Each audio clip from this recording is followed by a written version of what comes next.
Здравейте, хора! Това е моето морско свинче Аби. Сега ще ви разкажа всичко, което трябва да знаете за морските свинчета. Както знаете, те са изключително плашливи животни, така че ако имате някакъв друг домашен любимец, както аз имам куче, трябва рядко морското свинче да го извеждате от клетката му, защото ако е много близо до кучето, съчетието на вашето морско свинче буквално може да се пръсне. Всеки ден наблюдавайте вашето морско свинче и неговите ногти, защото не трябва на вашето морско свинче не трябва ногтите да са дълги,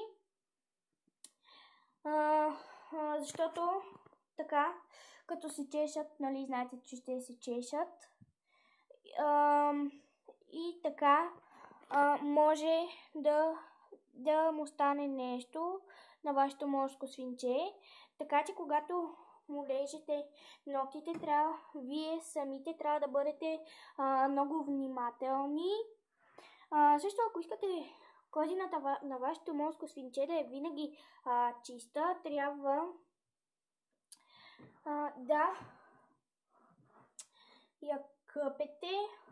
да го къпете вашето морско свинче.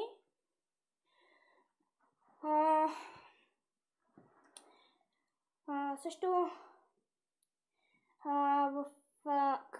трябва на всяка седмица поне по един път, два пъти да се извежда навън или във вашата стая, или в банята самичко. Когато пускате във вашата стая морското ви свинче, ето аз вече съм го пуснала в моята стая, нали? Трябва да го пазите, защото то ходи навсякъде. Ето както виждате, то се крие под леглото ми и да. И също, ако клетката или аквариума, където се намира моето морско свинче, трябва да поне на 3 дни да му се сменя триците. Като говорихме за трици, трябва винаги да са чисти, защото морските свинчета страдат много често от кожни заболявания. Ние веднъж така си взехме такива трици, Аби беше още малка и получи такова кожно заболяване, но всичко после се оправи. Както виждате, тя е много миличка и сладка и пухкава и е горска порода.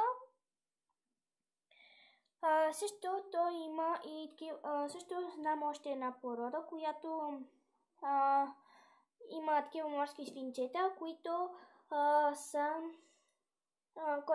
кожинката не им е такава, с лека форма, ето тук на розичка. Това е породата розетка. И също и тези морски свинчета, които нямат такава кожина, нито такава, която е като розички, такава гладка. Тези морски свинчета, определени морски свинчета, съм чувала, че порастват колкото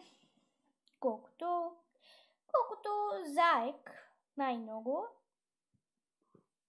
Сега виждате Аби какво прави. Добре, мисля, че това е края и се надявам да сте ми харесали видеото. Пишете коментари и не забравяйте да се абонирате.